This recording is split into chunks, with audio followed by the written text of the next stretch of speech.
Taylor Farm supplies about 1/3 of U.S. produce. That's a big ass farm. Progress halted.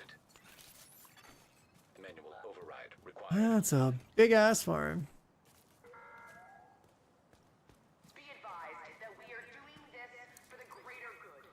The city is If you're supplying 1/3 of an entire country's like produce, that's insane.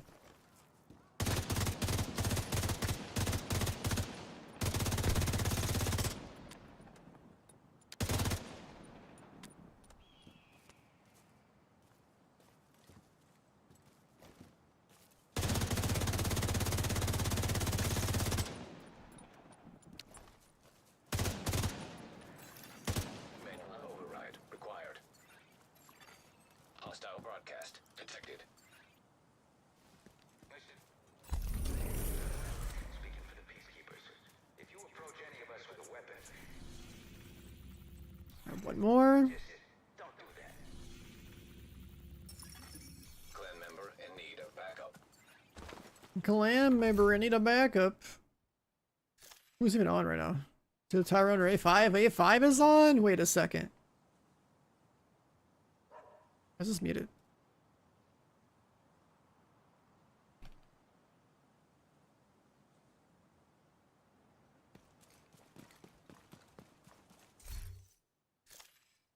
A5 is on, dude. He's alive.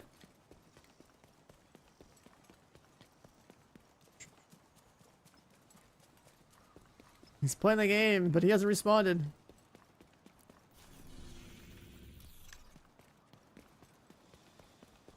He's literally on the game, dude. He hasn't said a damn thing, but he's online. That's the first time I've seen him online in anything in like fucking like 5 years now. Huh? Is that a shade wall? Shade level? What the hell happened? He's level 26. He's like leveling up to the game again?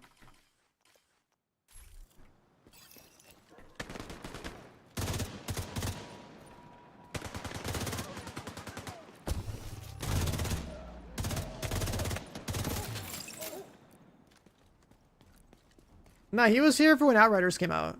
That was the last time I had seen him in my stream in the past like 5 years.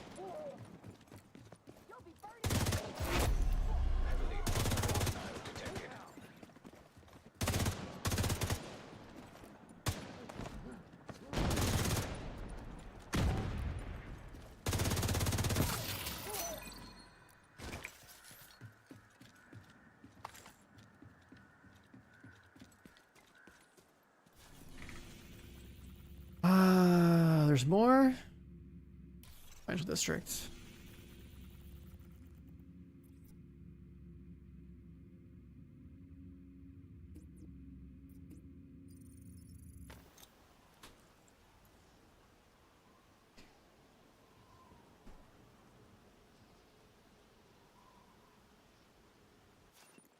I have 85 on Steam. He's been playing games. Just like I haven't seen him in stream or like he hasn't responded to like any DMs in like years, so I don't know if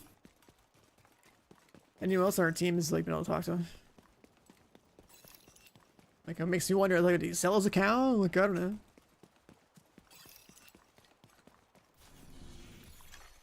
Friendly control point nearby. Incoming hostiles detected.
Wow, they spawned so far away.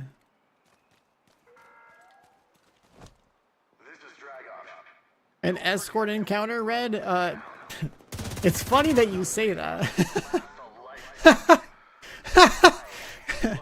It's funny that you say that. The number of times they've shown off a Warhound in the trailer for the Incursion, I'm going to absolutely maul if there's some form of an escort encounter in it. If only there was a way to, you know, look at a couple of data mine text fields from the raid or the new Incursion to really confirm or deny whether or not that's gonna be a thing.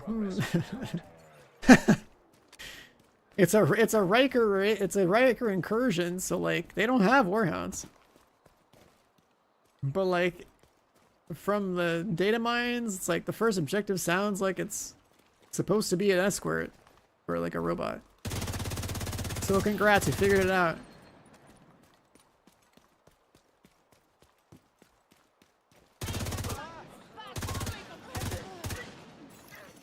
Manual override required.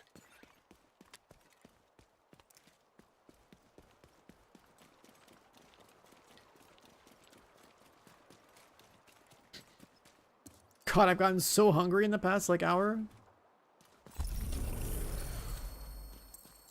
I need to finish this project.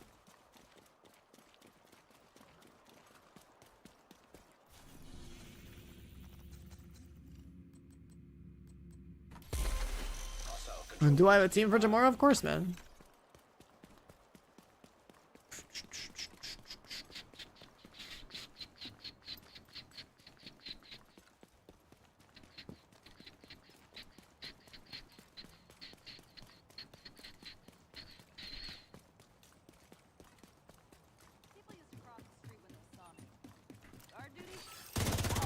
If a raid or an incursion comes out in like a division game, I'm always gonna try to have a team.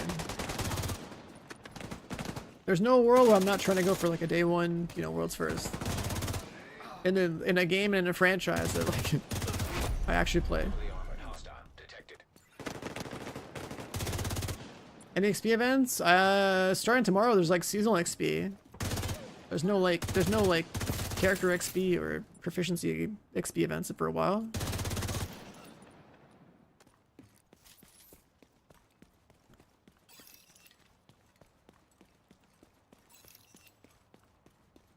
Looks like these are done. Exotic comp count just went up a bunch. That's good. I'm gonna burn 45 of them.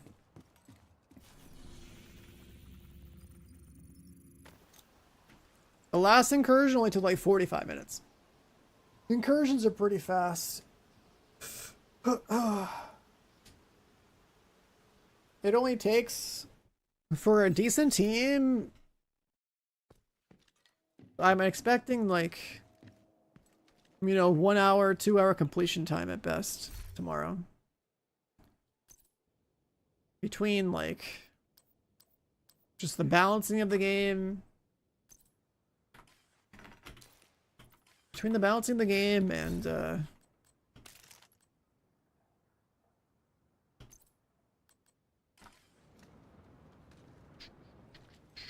they keep expertise in the game, yeah. Once they add something like that to your vertical power progression in the game, they're not going to take it away. XP's 30 is like the cap.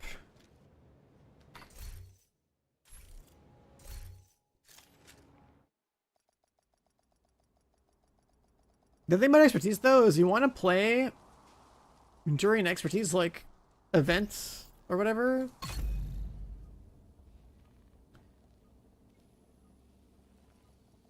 Whenever it's like double XP for like proficiency or whatever, and there's like focus on doing nothing but that. Like 2x or 5x or whatever. Just like push for max expertise to get it over with. That's how you get like do it, but also like not hate yourself for doing it.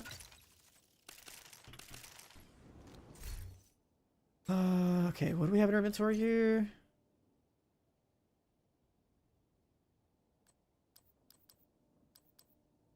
Where else come from?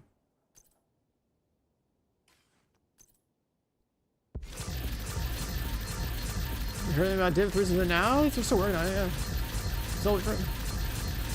They're not gonna like show you a trailer or something. Just been confirmed and reconfirmed that like they're working on it. That's it. That's all they got.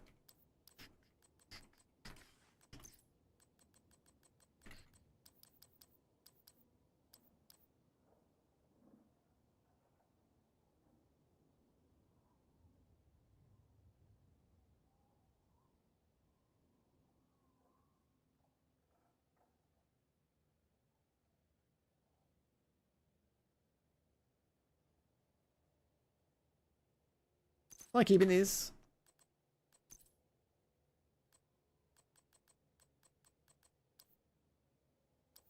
Hermano.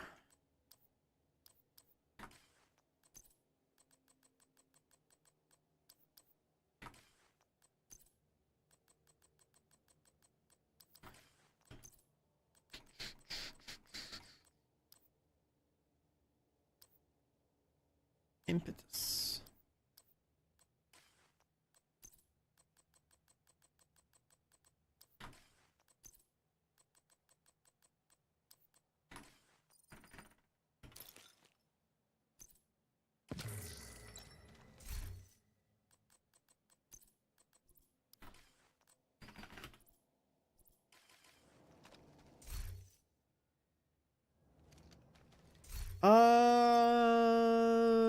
We were gonna grab a Lexington.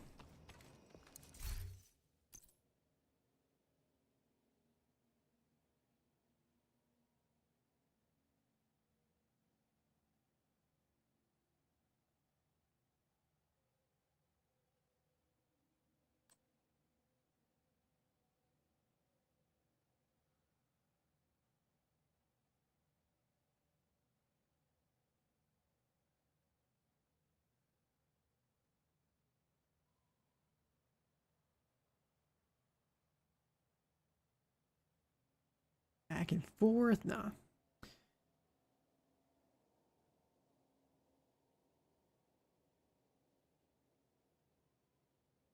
There's one.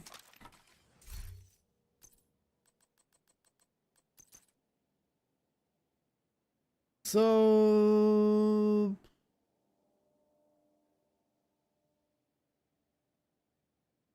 that should be fine.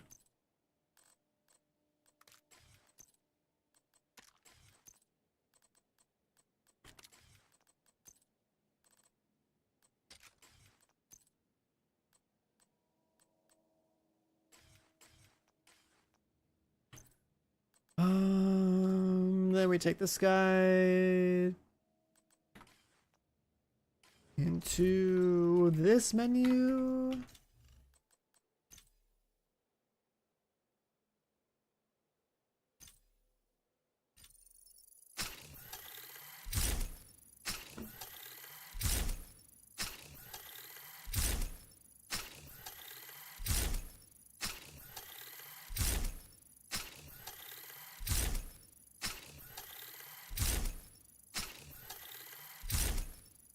Mods for Lexington, it's all about just having an extended mag and crit chance.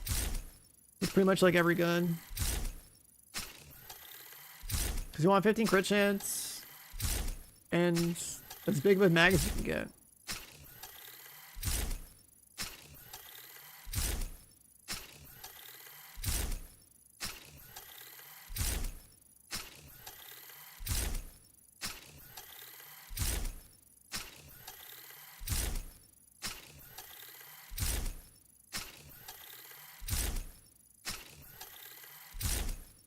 Yeah, having to wait for every animation to play out is pretty stupid.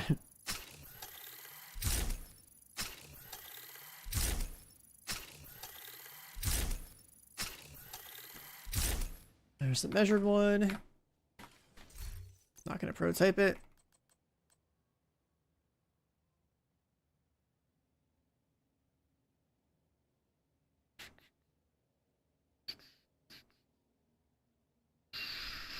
So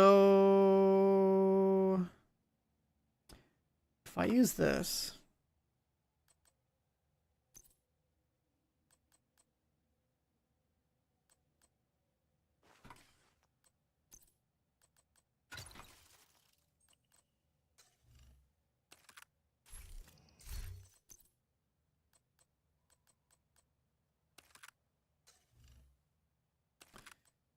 58. We know this number's inflated because of prototype.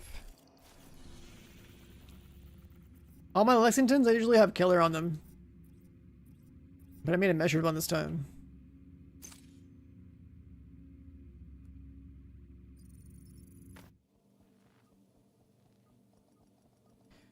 Seen this game back on sale on Steam, looking for a game to grind. Is it worth it? Yeah, if you're totally new to this franchise, yeah. It's pretty damn good if you're new. Been around the franchise for like the past like 10 years, so a little more jaded stuff. Done everything in the game, but like if you're completely fresh, then like you're gonna have like a ton of stuff to do. That's not where we want to go. Let's go here. Not there, never mind. Wrong one. This one.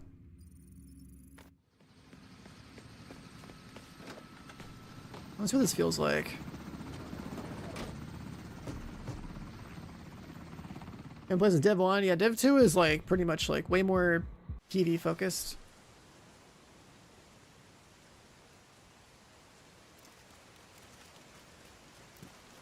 We'll send a helo for extraction when you're done. We haven't been able to get a hold of How much Agent crit chance do I Parker. have? We don't know what you're walking into. So Bell dropped you Why is it outside the 55? State's gardens. You'll need to find a way onto the grounds to secure the site. 55.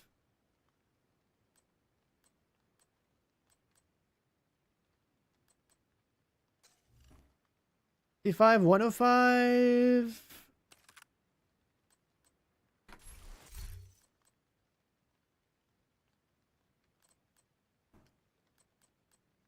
It's always what, like 15 on the gun, 10 from the watch, we're at 25, 3 mods, 30, 40 something.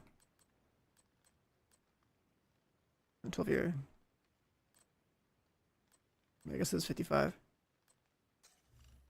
So do I want to lose 12 to gain 6? Let's see.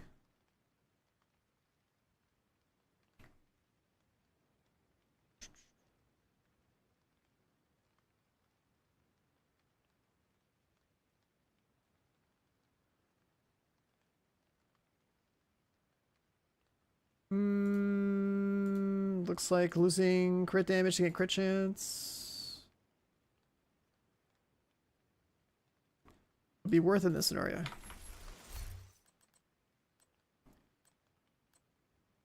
So we better to have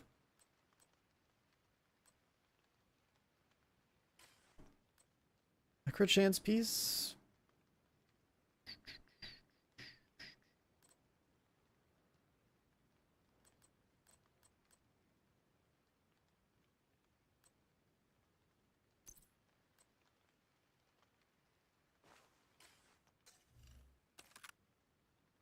With 93, okay. What's up, Nancy? How you doing?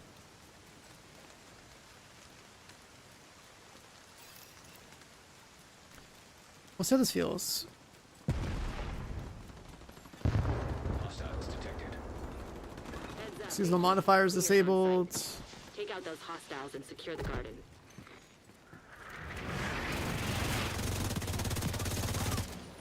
How the hell did they transport that thing? Agent, the cleaners have a napalm mortar. I think I know why we lost contact with Parker. This one's more ammo hungry. Heads up, Agent. These cleaners must have developed a new fueling system. They're not wearing their regular gear. So if you were planning on blowing their tanks, you're gonna need to find a new way to handle this. Serious trauma detected. Well, that'd be bad.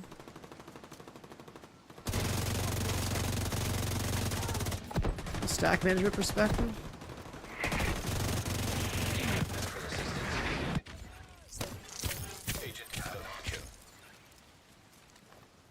We just have like way less crit damage, so Serious trauma detected. there's your potential.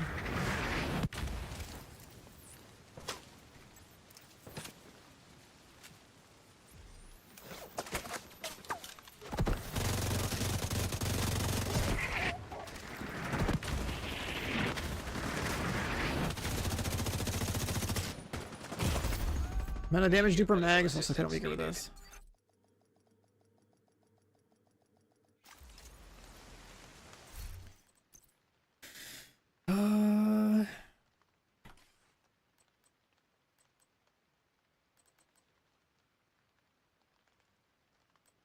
What if I try that tomorrow?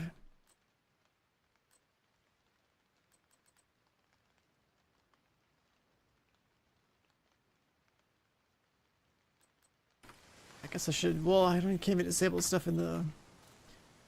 I can disable the stuff in the.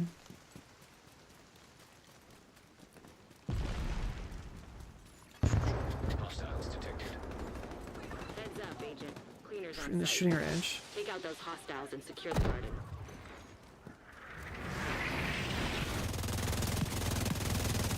How the hell did they transport that thing?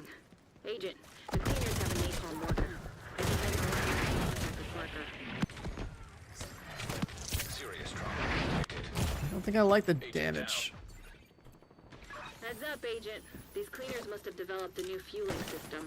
They're not wearing their regular gear, so if you were planning on blowing their tanks, you're gonna need to find a new way to handle this threat. If you want to secure the garden, you're gonna need to take out that turret. High RPM. I think that might be a detriment. Agent vital signs 0. Cause like you're not doing that much per bullet. Waste more ammo. The game doesn't do a very good job of. Heads up, Agent. Cleaners on site. Take out those hostiles and secure the garden.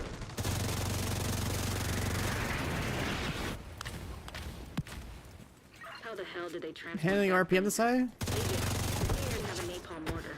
I think I know why we lost contact with Parker.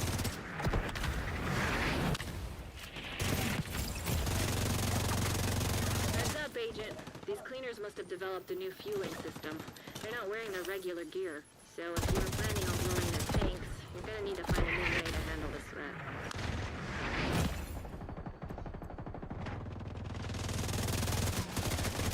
Serious trauma detected. Agent out of action. Agent vital signs 0. Do I want to do this? Measured Centurion.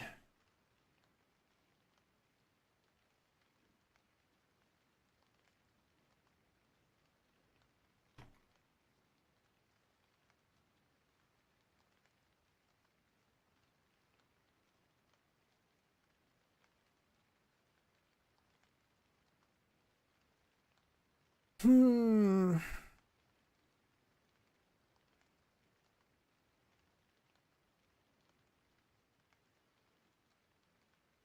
Because the alternative is like, you just play Overdogs.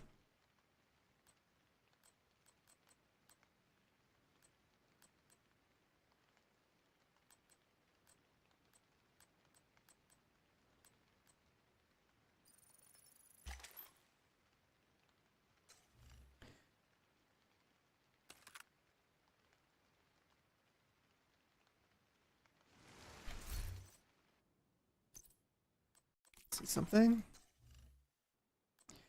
56.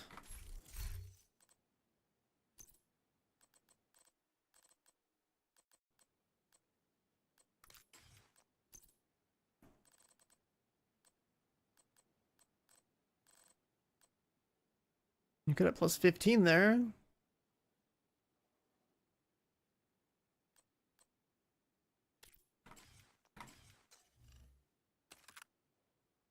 It's 108.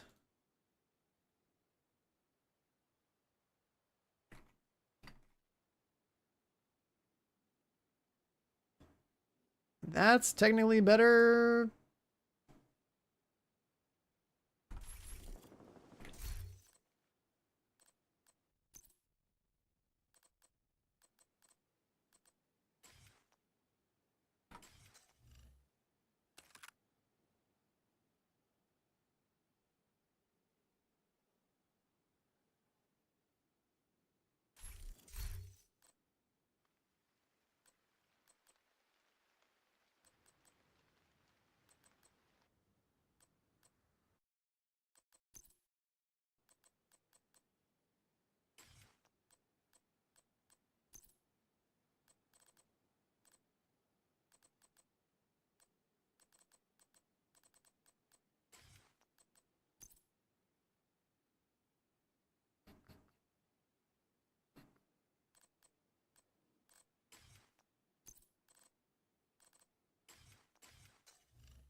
Do I like it like this?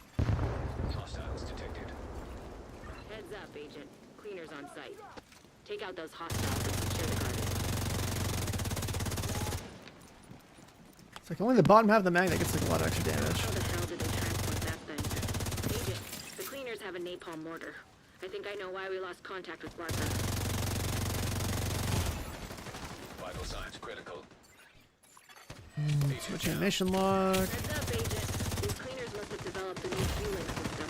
They're not wearing their regular gear. So if you were planning on blowing their tanks, you're gonna need...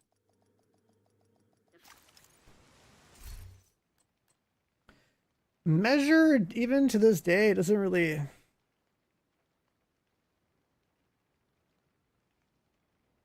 sit that well with me.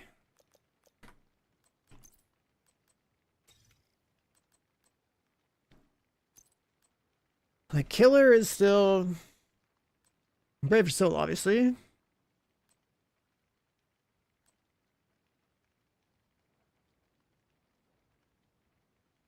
Damage from Optimus is really not that much.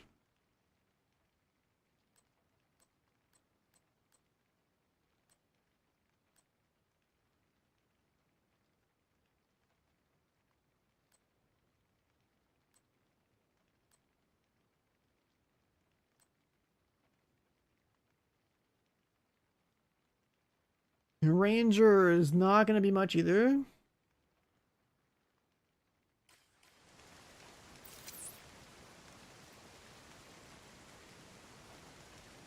Like Ranger's going to be like 6% amp damage at this distance.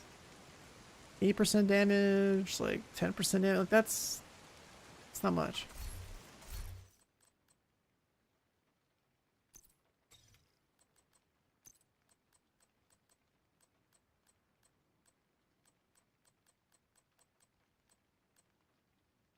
Flatline is cool if we have a pulse. I don't think we're gonna have a pulse though.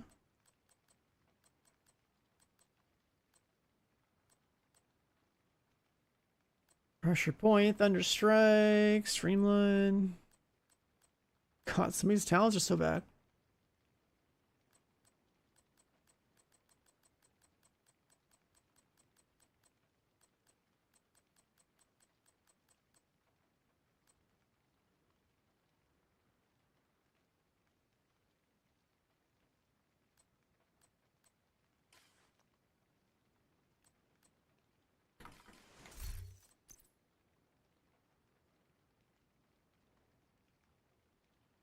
Fire rate.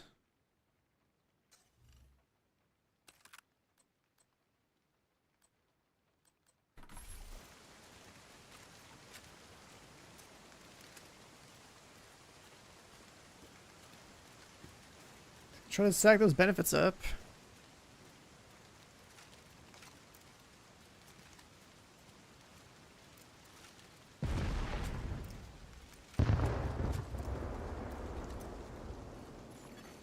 Hostiles detected.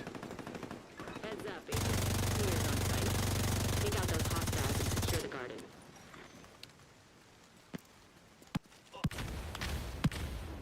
How the hell did they transport that thing? Agent, cleaners have a napalm mortar. I think I know why we lost contact with Barker. Yeah, back there. Hopefully I can take damage. Off the range. Heads up, Agent. These cleaners must have developed a new fueling system. They're not wearing their regular gear. So if you were planning on blowing their tanks, you're gonna need to find a new way to handle this thing. If you want to secure the garden, you're gonna need to take out that turret.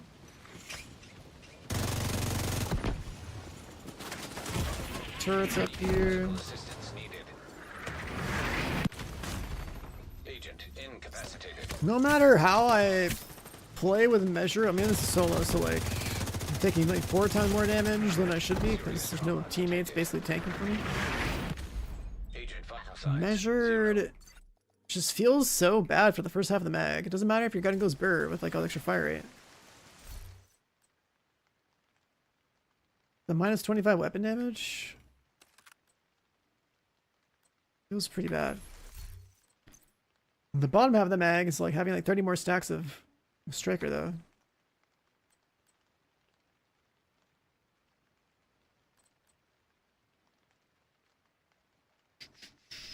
So you can just average out this talent and just be like, you know, it's worth like what, 12.5 rate of fire? Minus 12.5 weapon damage? Actually, no.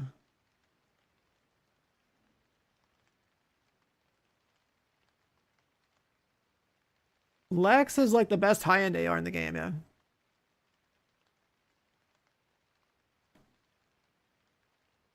It's a good base type, like weapon, right? It's like the full 4 attachment slots. It has like good baseline accuracy.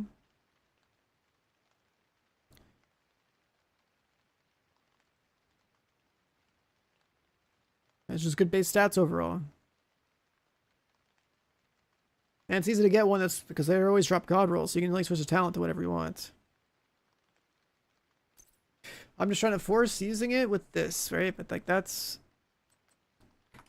potentially too much damage loss. Because I do like this thing a lot. You're only getting 20 fire rate, 20 weapon damage. Extra like 25 bullets in the mag, so that's cool.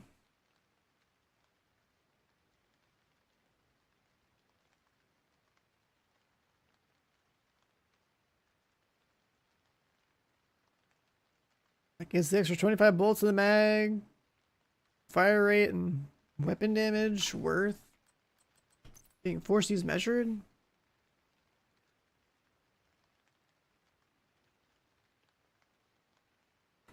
Also losing the opportunity of getting to have overdogs.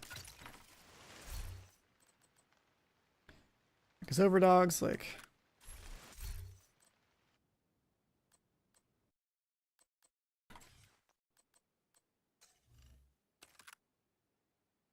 Hmm, 55 with the 117. Assuming it's counting all this stuff that's not prototyped. Well, you get a proc for 70. So should like a, do I want 55?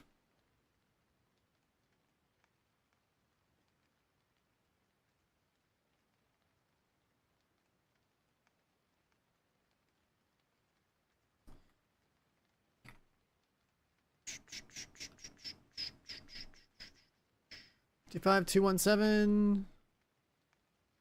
Do we want 60 times or 0.6 times 205?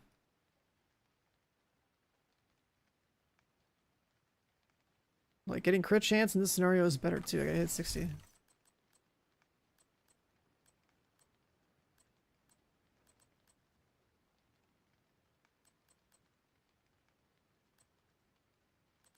I gotta hit 60.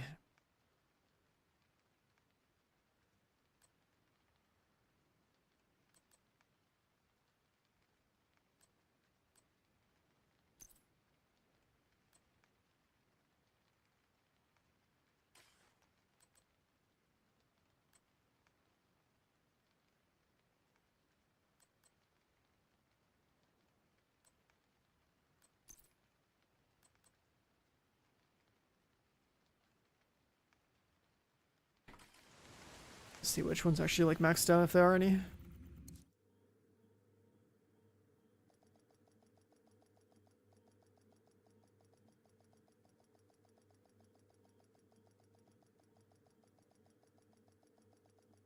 What is this? Breath Edge? Yo, Glad. What the hell is this, dude? Survival game?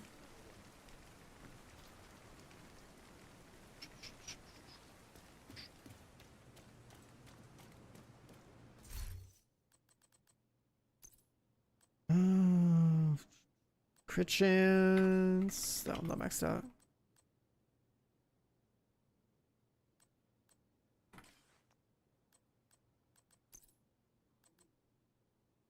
I'm sorry, Agent. The enemy has overrun the area.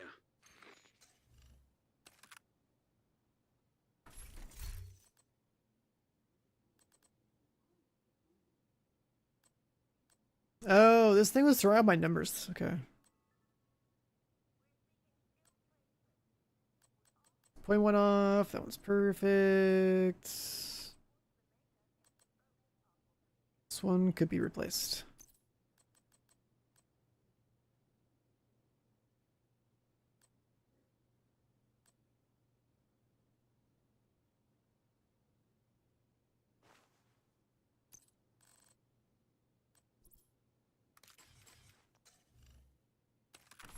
All right, those are have to go over here.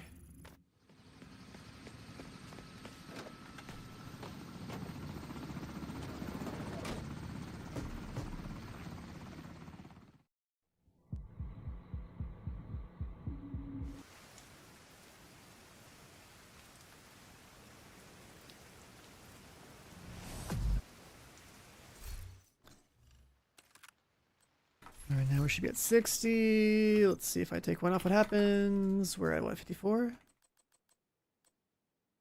How are we still at 60?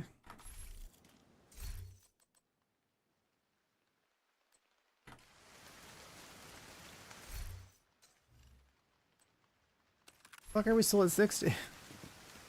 We'll send a helo for extraction when you're done. We haven't been able to get a hold of Agent Barker. We don't know what you're walking into. Our numbers reduced now? Okay, they are. You outside the estate's gardens. 6. We'll need to find a way onto the grounds to secure the site.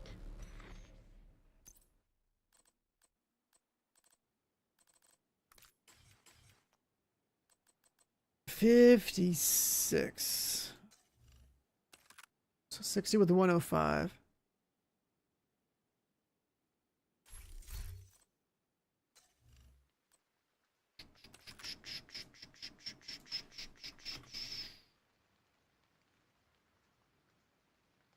Yeah. And that gets more pronounced when killer procs. I'll just stay with this.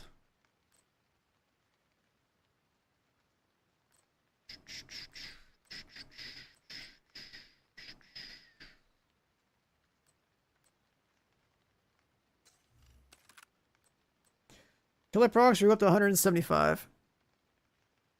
I think I would prefer staying over dogs with that in the incursion.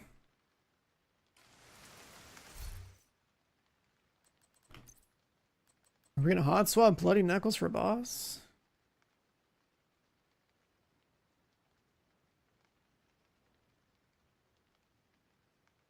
Probably could.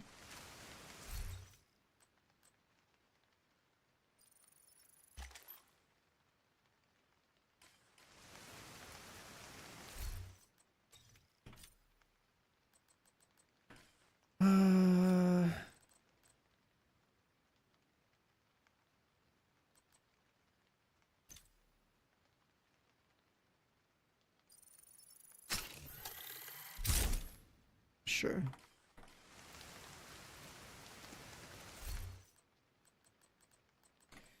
Augments won't matter tomorrow, but just want to swap it to something that might actually get used. It's not like perfect ones.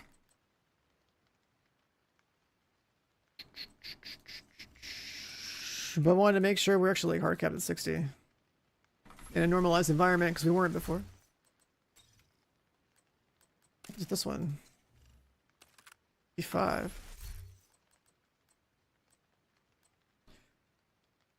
Oh, because this one doesn't have crit.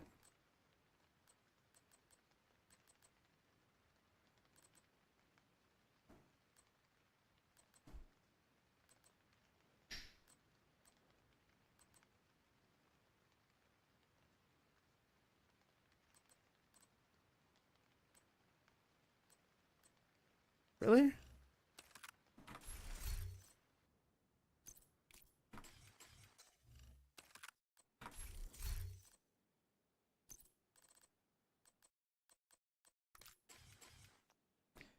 I guess that's right. It would make sense. We lost 12 crit damage for 5 fire rate. Would I run full striker with this? 55, 105. It's more like 55, 175 because of killer.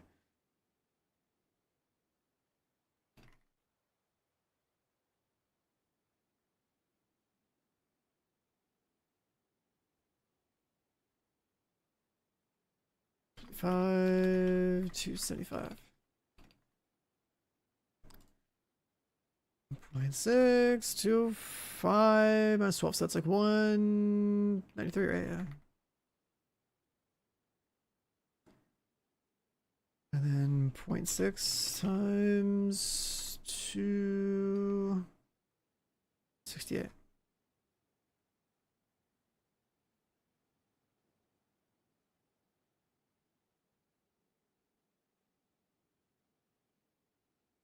Yeah, that crit chance will need to be in there.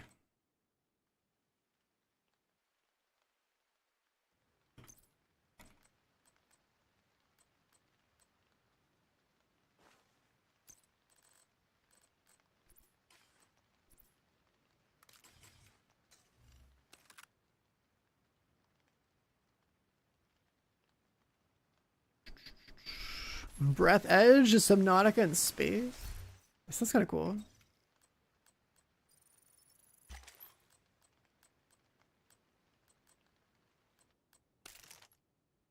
Oh, this one. 57.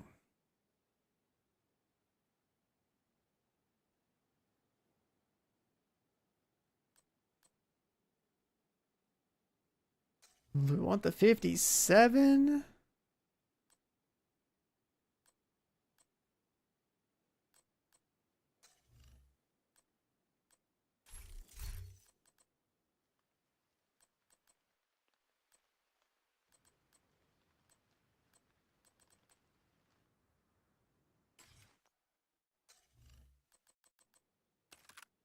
$57, 117, or 60 and like 105.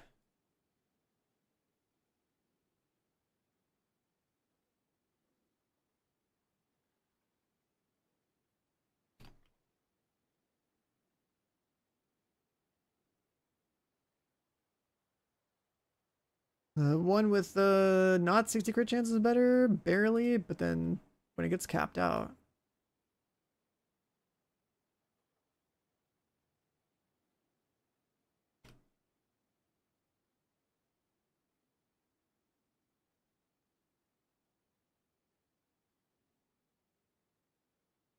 Yeah. With killer proc, it matters, but then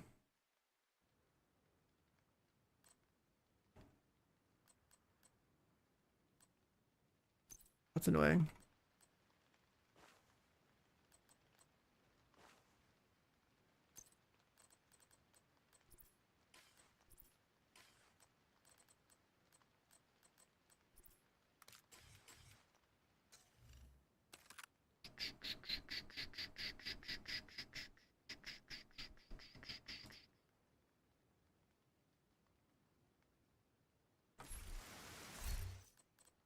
If we proc killer, it's like definitely more important than the crit chance at 60.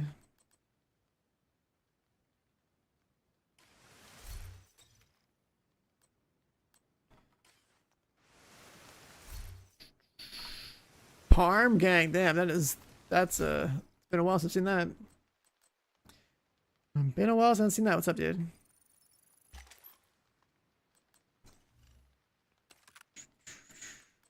Let's do that, and then fix this one.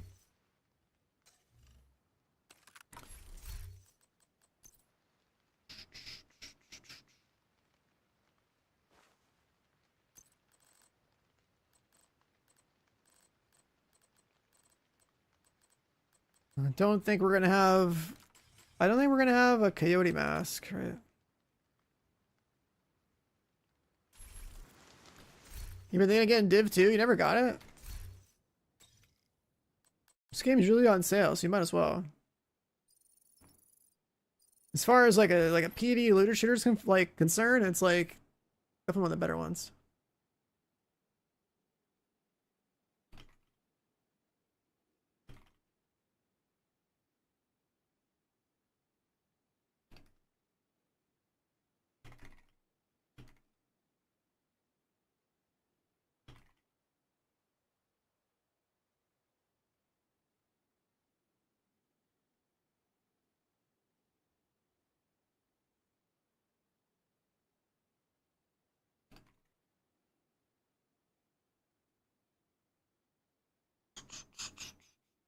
Playing PUBG still? God, I wish there was a PUBG 2 that was just like all first person.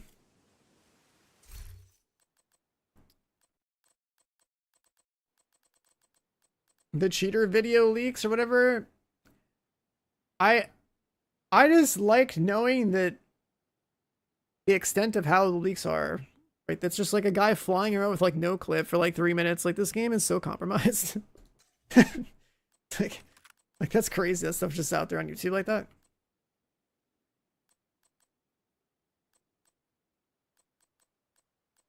I think I'll do something like this. I'll throw this on.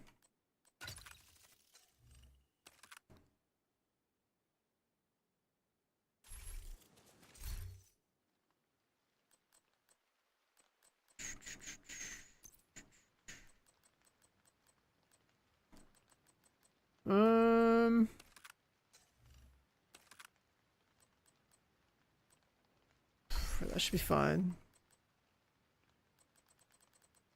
The dev room thing, that was kind of cool to see. If they can no clip, I mean, it makes sense. Alright, so we got... Let's save these.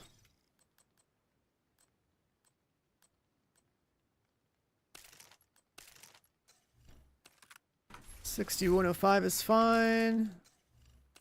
$69.03 is fine.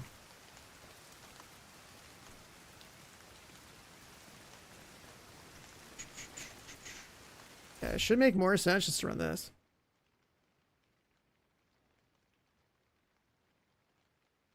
Because when you do get the killer proc, like, it should...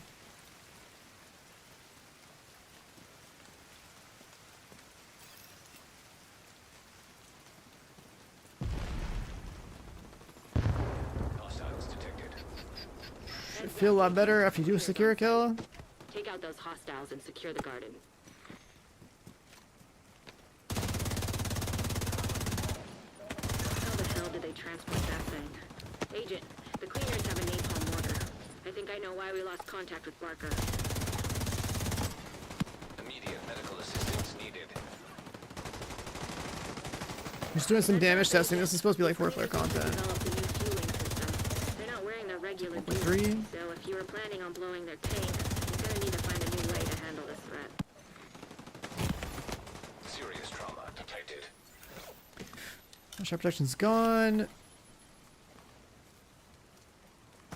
Sniper up there kind of like ruins the testing. Agent down.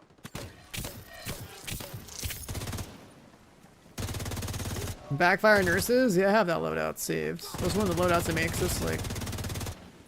Just have like 3 striker builds. Or sorry, I have 6 striker builds. I have 3 versions of builds that are split between half striker and full striker. With the incursion tomorrow, that's all I need.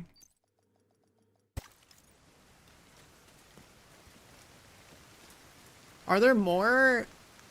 Did you find more leaks for that, for the incursion tomorrow? Did people like actually do the whole fucking thing? Might be able to just like manage to like explore it. Heads up, Agent. Cleaners on site. Take out those hostiles and Because yeah, I imagine that like the bosses will mostly just be DPS. How the hell did they transport that thing? Agent, the cleaners have a napalm mortar. Just like one requirement to like, you know, access damage on most of them.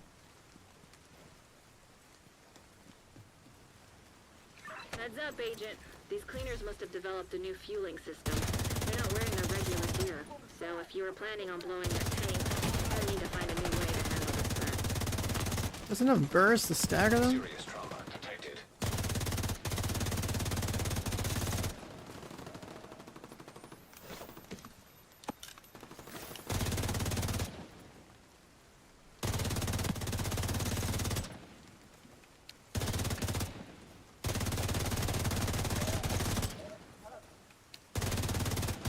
That's not bad. Vital signs critical.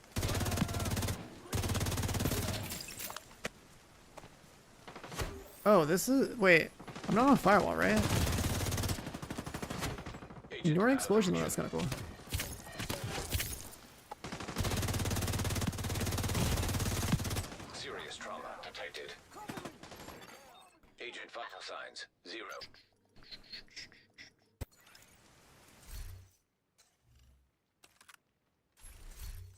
I don't think there's any more attachment stuff we can do. Wait.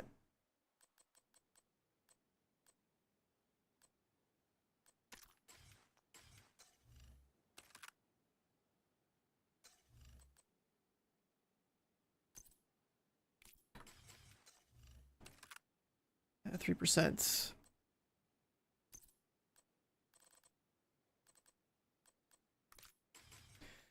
3%. Still needs to be filled. It would probably be better to have somebody on a coyote mask.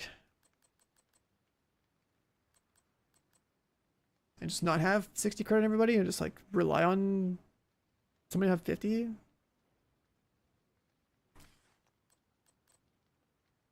But then again, like...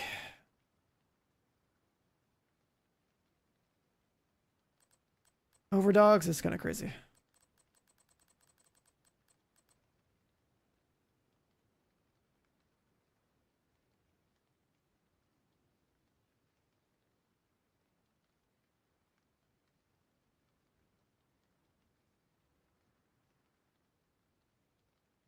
Hmm.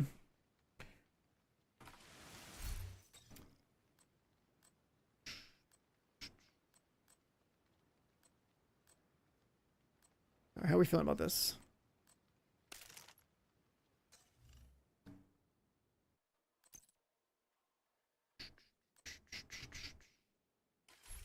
Make sure we're all dripped out for tomorrow. Yeah, I have stuff to do this week in game, so I'll be live for more than like 1 day a week. I have never been this inactive on stream in the past 10 years. It's kind of weird.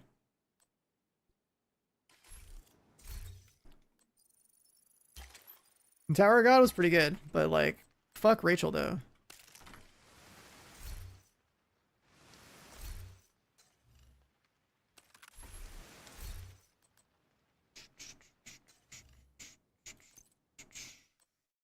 Never hated a character more than Rachel in Tower of God. That was wild. The prototype gear means for Incursion? That's why I'm in the Incursion, checking stats, because it's all normalized in here. My inventory is just full of like striker pieces that are all prototype at this point.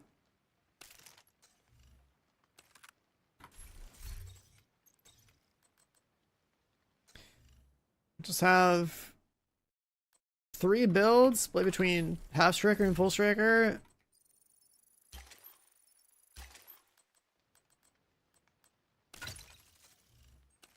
This one's 58, 108. I never ran the numbers, but I should probably...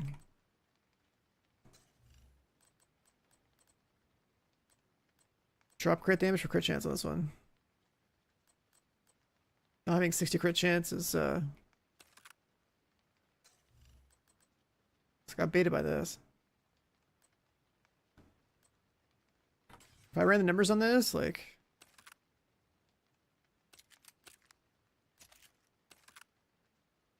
like 58, 108, and then like...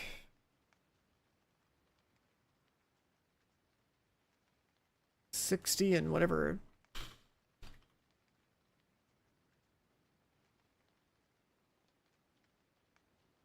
$96.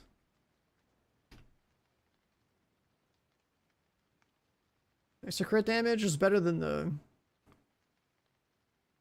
extra crit damage is better than the extra crit chance. But then, like, it's backfires, so... backfire... gives you only, like, 200 crit damage. So then the real equation there is, like... what's 58?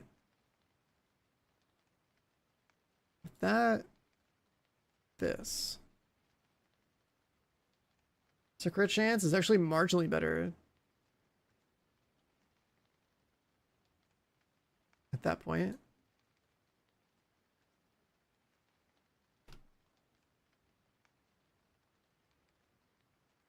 Well, the extra crit damage is generally better. Wow, like this last 2% doesn't matter that much. Mathematically.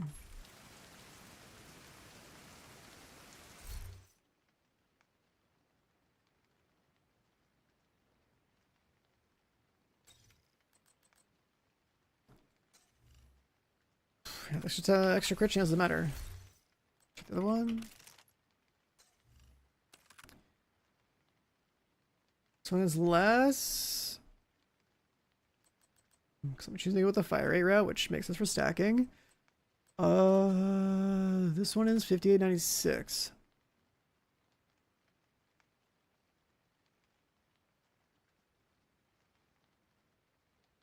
Or it'd be like 60 and 184. Chance matters more there as well, but that full stacks, what happens? Again, the crit chance marginally better, so I guess the 58's fine. Is that Maxi from Core? Yeah, he says all sorts of random shit in chat and in Discord. I don't know. Man's like on the transcendent plane or something. Like, I don't know what he's talking about.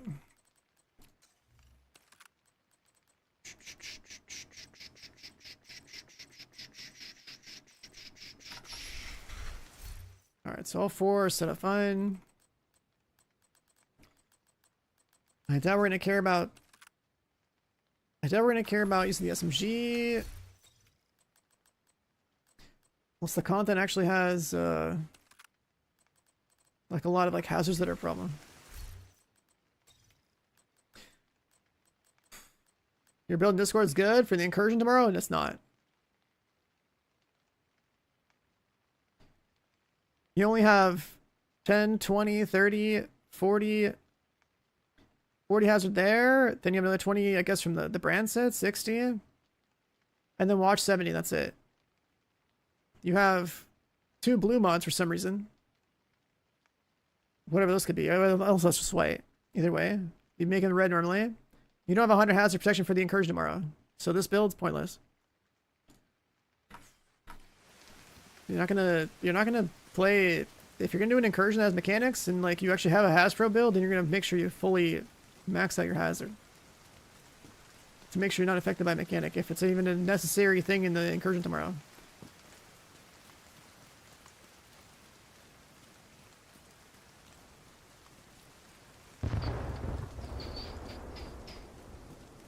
Like for the seasonal stuff, if you're just doing regular content with like the seasonal modifier equipped and all that shit, like you can run literally whatever you want, it doesn't matter. Everything's good because the game's a joke.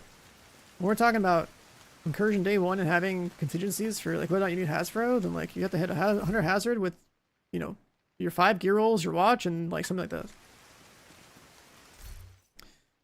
This one, it's at 58 crit chance.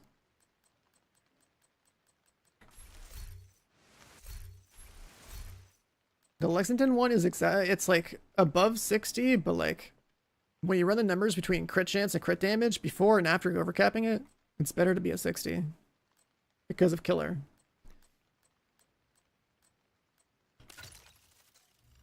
Like this one is overcapped by like 3%. If I take this off, it should be like what, 57?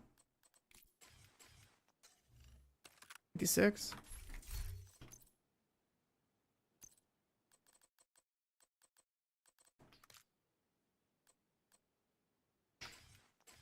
Since killer is in play, it's like your actual crit damage is higher.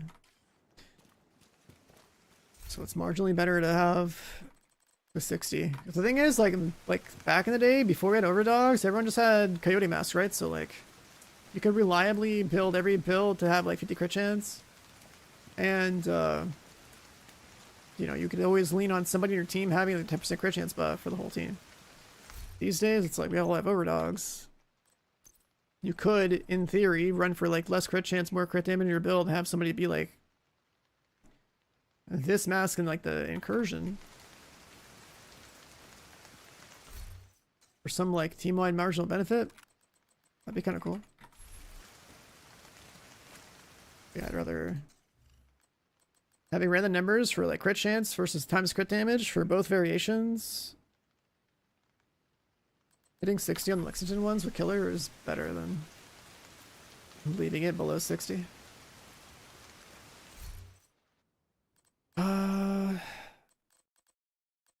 There's this. Wait, is that not saved? Right. Let's go to demo. That one is on that one. Okay, hold on.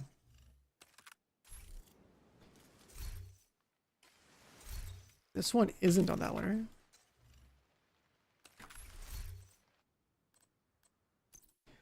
It's not.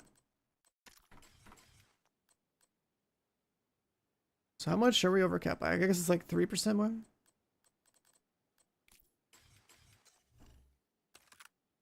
$58 and $93. Yeah, the 2% still ends up being better. That's right.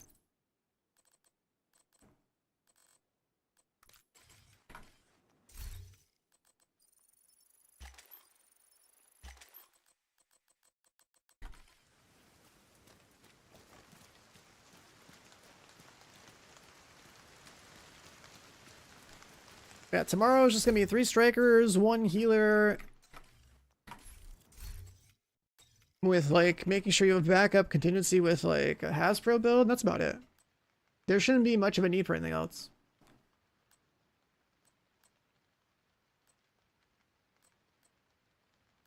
Also, like, what did that incursion look like?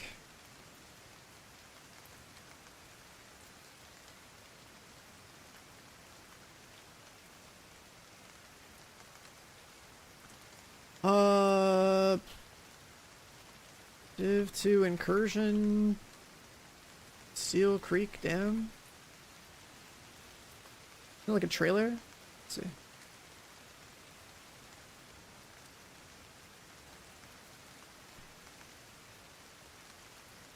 Do I have skill tiers? No.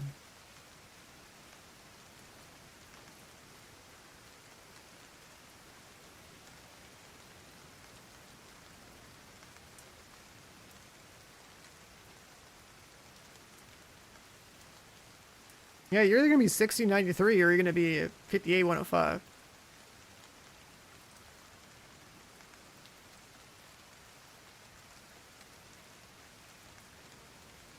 In a normalized environment. There's the escort mission objective, which I guess is standby. There's no cover in this trailer.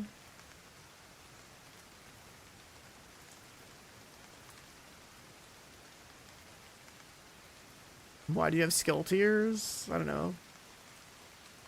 Something really the modifier?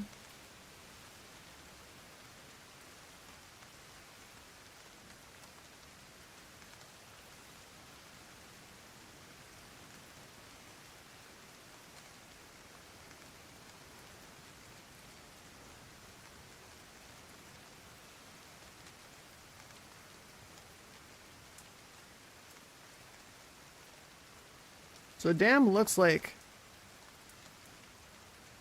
you're obviously gonna start in like the forest.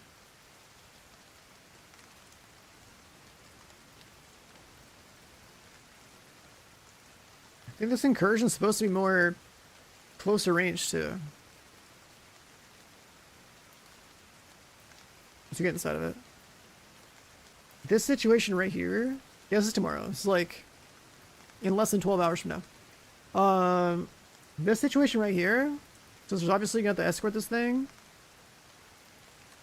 This could be a situation where like you might actually need. Well, I guess you just have decoys. It's fine. If people with decoys, like it'll probably be fine.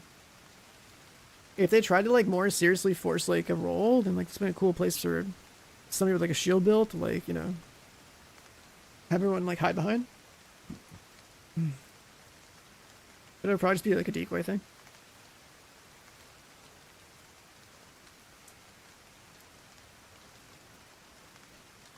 This new exotic is such a waste. It's, I don't know if you guys saw the talent in like the patch notes, but it's pretty bad. Just collect it and throw it in stash.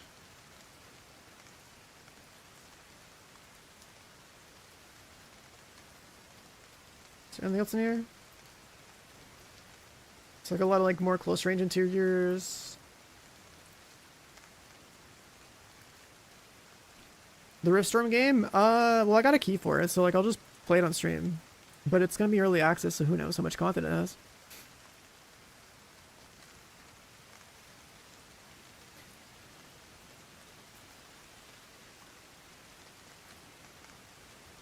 Anything else in here? Yeah.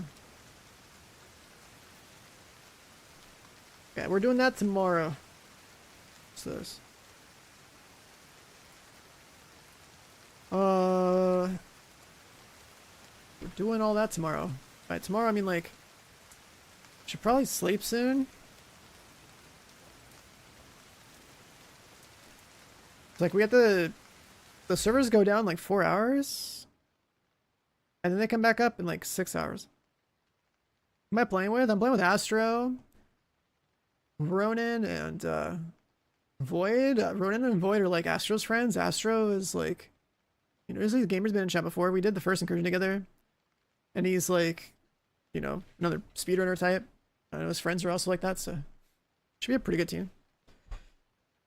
Like I trust Astro, and by default I trust my other two teammates that I haven't ever even spoken to. So it should be pretty cool. I haven't played with them though. But I mean like this game is not that deep. But like it's 4 people that all have like some level of like speedrunning experience and stuff. And like day 1 gaming, so that's cool.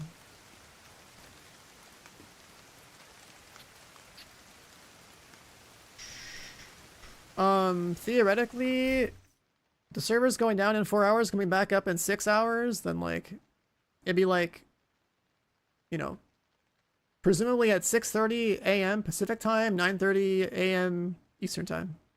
It's technically when it should go up, but like, you never know if the servers come up early. You never know if the servers are going to come up late because of maintenance, right?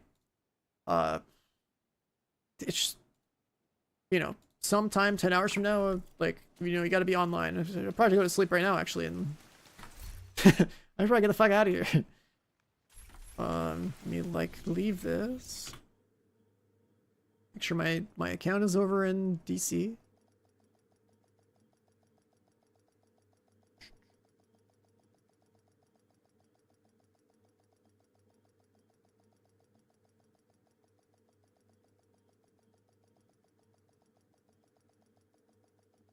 Yeah, it's almost 8:30 p.m.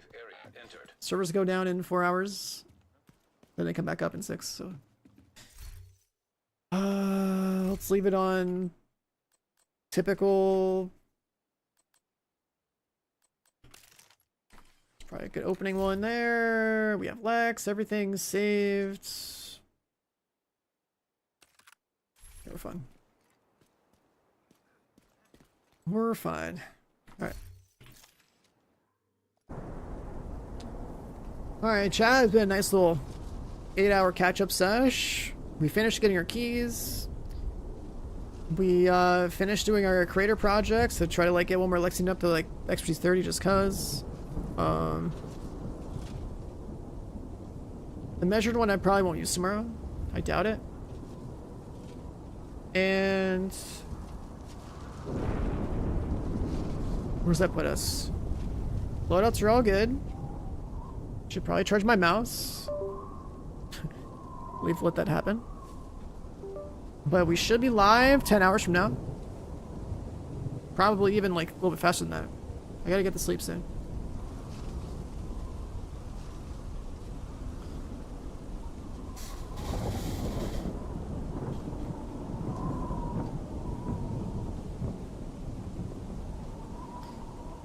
But yeah, thanks for watching, thanks for hanging out. I know it's been kind of spotty over here, streaming. I used to stream like every day, all the time, consistently, and now it's like randomly disappear for like a week. Hopefully between this and whatever other games we can find this month that things will pick up. Because I know when Ion 2 drops in September, I'll be live a lot. Because it's an MMO, so it's like something to grind. And then we should have a few other games this month as well. And hopefully you can carry that momentum forward through the rest of the holiday season to kind of like get through some fun stuff, hopefully.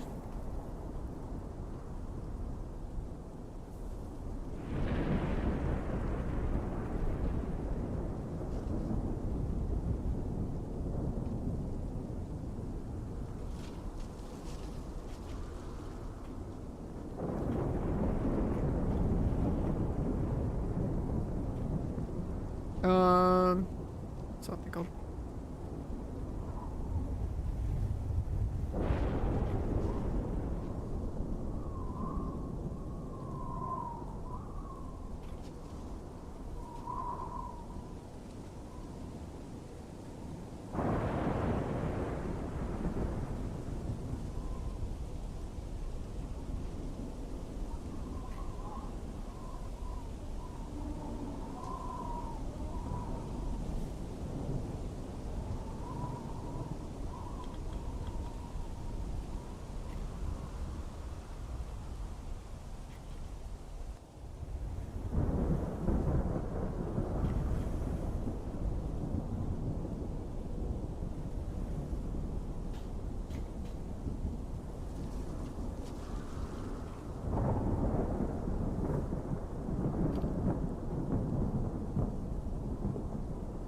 Alright. Chat. Good night. See you guys in like 10 hours. And we do a day 1. Later, boys.